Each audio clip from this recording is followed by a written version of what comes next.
Welcome to episode 582 of Salsidoparanormal. I'm your host, James Salcido, and tonight we are continuing our review of a book. It is called Orpheus, Mythos of the World by Padraic Callum. Excuse me. And so going through the introduction of that still. Thank you all for being here. As always, you can find all episodes of the show along with links to social media and other ways to contact me at the podcast page. And that is salsidoparanormal.podbean.com. That's SALSIDO paranormal.podbean.com. Excuse me. Always happy to hear from you all, whether you have comments or questions or topic suggestions or accounts of paranormal experiences, whether they're your own or from others you trust. Happy to either read those or have you join me on the show to talk about them. Thank you all for listening, whether you are here for the live streams on Discord, or if you listen to the podcast or YouTube feeds, or on the Troubled Minds Radio Network, KUAP, Digital Broadcasting. There you can hear replays of 2 episodes of the show every night at 6 p.m. Pacific, 9 p.m. Eastern, right before Troubled Minds Radio comes on. And as always, I want to thank Michael Strange, host of Troubled Minds Radio, for having me on the station and putting all my shows up there. So if you'd like to support the show, there are some different ways to do that. You can always share it with others and rate and review it on your favorite podcast platform. You can find books I've written over on Amazon, paranormal fiction and nonfiction, with one coming out hopefully within the next few months. You can also sign up to the Patreon page, where you'll get 1 extra True Paranormal Stories from the Web episode every week, and if you sign up for any of the paid membership levels there. Or you can just send one-time donations through PayPal. Support is never expected, but always appreciated, as there are expenses in doing these shows and making the books associated with them, from equipment to research materials to travel expenses in some cases. So I think that covers all of that. And we are still on the introduction to this book. We might get through it today. We will see. No big deal if we don't. We're going to keep going with this series until we get done with it. And then from there, we will be getting into the books of John Keel. So, but I didn't want to just stop this book and jump right to that, because that seems kind of unfair in a way to do that. So, but yes, we're still on the introduction of this book here. So it's just going over the things that it has in the book that it is going to cover later on in the book. So just sort of a little section in covering each area and the material it's going to cover later on. So right now we're on Central American and Mexican. And this is all, again, mythology and folklore and all those things. So it says, and this is all summaries made using AI.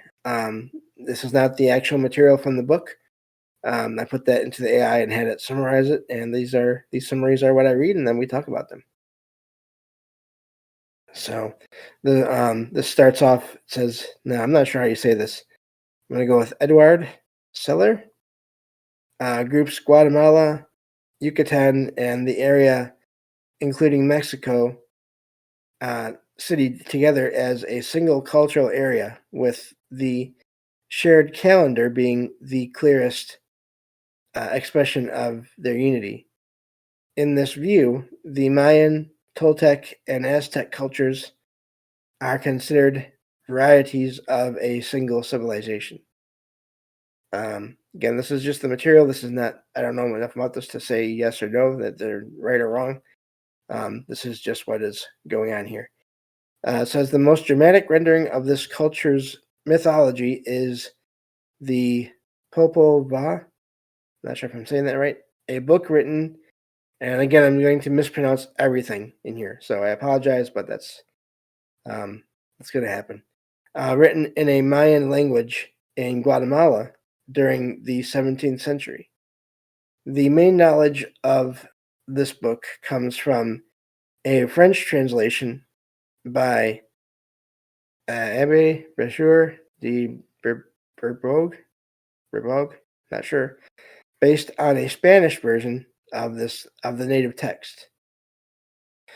Two stories in this collection, the creation story and the adventures of the twin heroes, are from the Popol Vuh. Some material also comes from the annals of of a group of Indians in the area. Cakchiquel. Not even sure how to say that one. I apologize. The remaining stories are Aztec, belonging to the people whose capital was located at present-day Mexico City. Spanish chronicler Bernal Diaz praised the Aztec city Tenochtitlan. I'm terrible at saying the name. As unrivaled in its alignment, vastness, order, and population. The most appealing Aztec story is that of Quetzalcoatl. I've heard that before, so I can kind of say that. His beneficence and his banishment from Tolan, Tollan. Quetzalcoatl is, I'm probably still saying that wrong, is interpreted as either a Toltec divinity or the last Toltec king, bearing the name of their principal god, with his story symbolizing the fall of the Toltec civilization to the warlike Aztecs. Let me see here. Lewis Spence interprets Quetzalcoatl as representing the gentle trade wind bringing rains, opposed by Tezcatlipoca, Tezcatlipoca,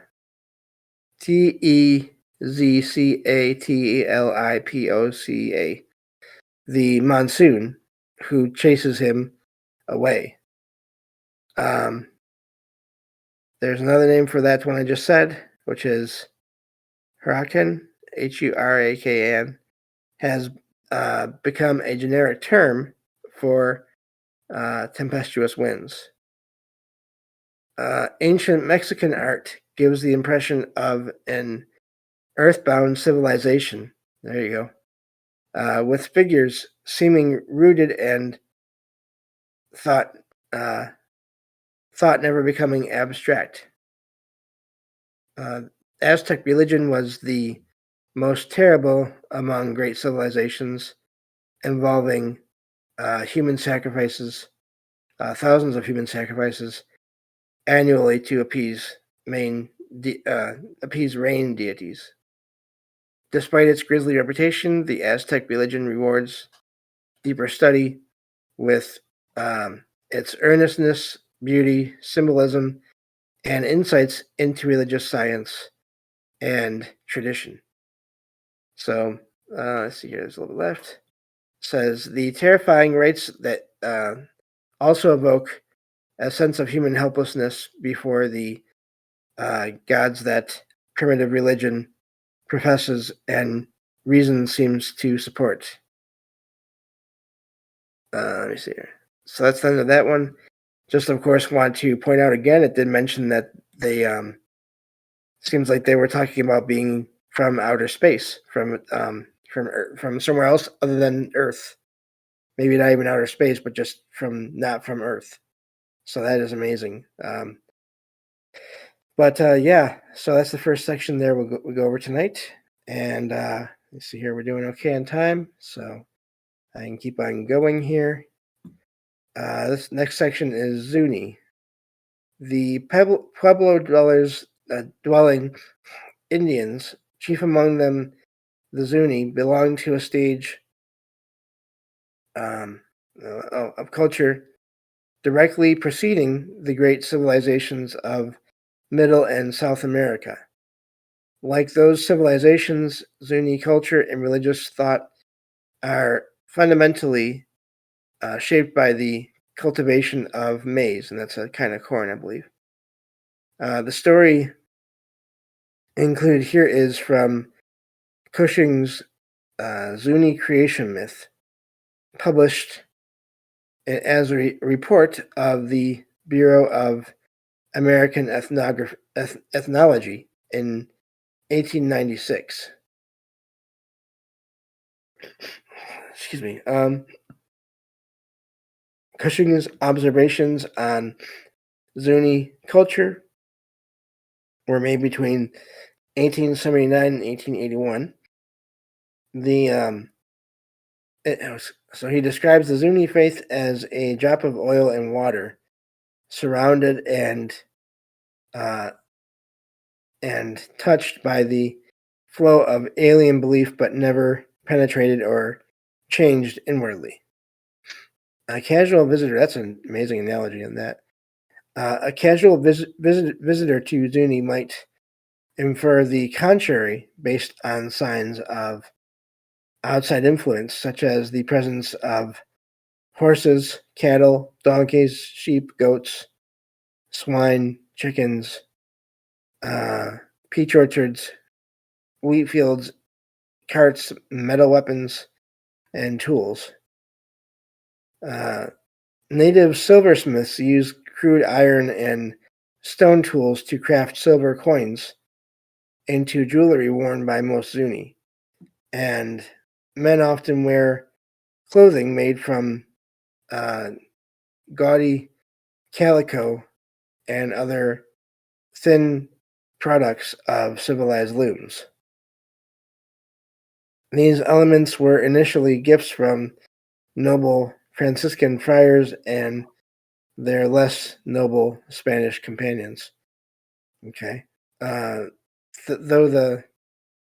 the vain efforts of these missionaries are infinitely pathetic, their principal gifts have been of incalculable value in helping preserve the Zuni through an era of new external conditions. Without these gifts, the Zuni might have met the same fate of annihilation by better armed Navajo and Apache that befell 30 other less favored Pueblo tribes. For this reason alone, the lives of the early mission fathers were not spent or given in vain, as it was their almost sole accomplishment of lasting good to the Zuni. And let me see here. I think we're almost at the end of this intro. Yep. Okay. So, conclusion to the introduction here says the collection is named Orpheus after the mythical minstrel. According to the poet of the Argonautica, Orpheus sang about the earth, heaven, and sea once being mingled together in one form before being separated from each other after deadly strife. Orpheus also sang about how the stars, moon, and paths of the sun maintain their fixed places in the sky. He further sung about the rise of the mountains, the emergence of resounding rivers with their nymphs, and the origin of all creeping things. The specific quote about Orpheus' song is from R.C. Seaton's translation of Apollonius Rhodius's The Argonautica in the Loeb Library, LOEB. The text is signed by Padraic, indicating he is likely the author or editor of the collection. So that's the AI talking about this, the introduction there. So yeah, that's the end of the introduction, and we can get into the first section of this book here in a moment. And but yeah, I like that introduction. It really did go over just the entire book in brief that way. I thought that was a neat way to start it. So by going back to the material here, we'll see what we can get through for Egypt. This is now this is getting into the actual stories here, or the summaries of the actual stories here. So, getting into sort of the actual part of the material of the book here. Egyptian is the first chapter here. It says, during Osiris's reign, there was no death, war, or strife in the land. Music sounded everywhere, and people spoke poetically. Osiris taught wisdom, arts, agriculture, laws, and how to honor the gods. Osiris taught that in the beginning was the formless abyss. Nu, I'm not sure if that's right or not, N-U-U, from which came Re, the sun, R-E, with a figure over it, not sure what that is, the most divine being who created all forms. From Re, or that might be Ra, I'm not sure, Re, came Shu and Telenet, air, in parentheses there, Queb and Newt, earth and sky, and the first man and woman. Osiris and his sister Isis were born from Queb and Newt, or Nut, I'm not sure. Thoth, the wise one, I wonder if that's supposed to be Thoth, not sure. And Nephthys, and Seth, the violent one, were also born. Osiris and Isis reigned together. Seth dwelled in the desert. Jealous of Osiris, Seth plotted against him. He made a chest the exact size of Osiris and offered to give it to whoever fit inside. When Osiris lay in it, Seth nailed and soldered the lid shut, and then threw the chest in the river. Isis searched the world for Osiris's body. The chest washed ashore in Byblos, and a tree grew around it, which was cut down and used as a palace column. Isis came to Byblos, was hosted by the queen, and retrieved the chest containing Osiris's body from inside the palace column. She sailed back to Egypt with it. Isis revived Osiris, but Seth found them, tore Osiris's body into 14 pieces, and scattered them. Death and war returned to the land. Isis and Nephthys searched for and reassembled the pieces of Osiris's body. As they did, peace returned and crops began growing again. Osiris was reborn as Lord of the Underworld and Judge of the Dead. Isis bore his son, Horus, who battled Seth and bound him, reducing his evil power. The story shifts to two brothers, Edfu and Nefer-Ka, guarding their dying father until a copy of the Book of the Dead arrives. As they keep vigil, they contemplate myths.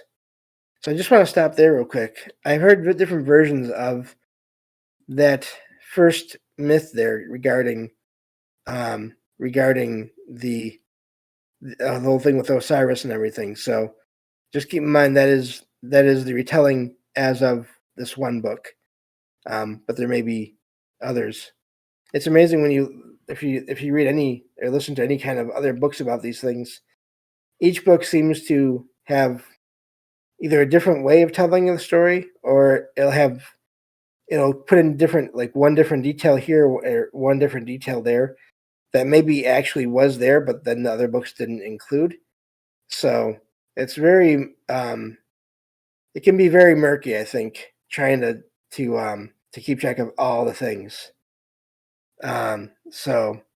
But yeah, there we go. Derek in the chat there Yeah, good job, Osiris. Mattel says. Derek says that's one of the origins of the weirdness of 13 because they only found 13 of the 14 pieces, I think. Yeah, so that's one of those details I remember hearing about. They didn't find. I won't say what piece they didn't find because this is supposed to be sort of a family show, but I'll leave it at that. But that makes sense in a way that if they found if they've only found the 13 pieces, that number would be significant, whether for good or for bad. So um, so yeah. Let me see here. Let me see if how much more is left of this Egyptian section because if there's not a lot, I can get through it. So there's not a lot. All right, so we'll get through this here. Let's see here. Let me see here. I lost my spot. Okay, so so the twins. So as they keep vigil, they contemplate myths. Ray once sent his daughter, the lion-headed Sekhmet, to slay mockingmen. Until taking pity, he had her pacified by I think they just mean men, by beer dyed to look like blood. Each night, the boat Sekhmet bearing. Let me see here. Each night, the boat Sekhmet bearing the dead Ray journeys through 12 hours and realms of the underworld, facing dangers like the serpent Apep, until reaching the Tree of Life at dawn, when a revived Ray rises again. As dawn arrives, the messengers bring the Book of the Dead, which the still living father reaches out to receive. So that's the end of the Egyptian section there. So that is definitely where we will stop for this episode. But yeah, it's amazing how all the details. Yeah, I think we know what the last part is. Yeah, that's funny. Let me see. You're looking at the chat here. And Derek says, "My 13 is tied to resurrection." Yeah, so I thought that was a neat little section. Obviously, there's probably a lot more myths for Egypt than just that. But again, this book was not to be a complete. I mean, like I said, to take all the myths of all the world and try to put it into one book, I don't think you can actually bind that kind of a book. You would need multiple volumes. So yeah, that's it for that. We'll get on to next time. We'll be on. Let's see here. Next time we'll be starting the Babylonian myths. So that will be good. And that's the beginning of this whole review series here. Finally made it through the intro, and which I think is good to do that, to cover all that, and then so we're getting into the actual material of the book now. So hopefully you'll all enjoy it. I have as well so far. I do like the sort of the just the different little things you find here and there that hint at sort of possible otherworldly connections to things. And so yeah, I mean, just the whole idea of the underworld as in maybe an afterlife of some kind. All those things, all those connections are amazing to think about. So thank you all for listening, and I will talk to you all on the next episode of Salsidoparanormal. Take care.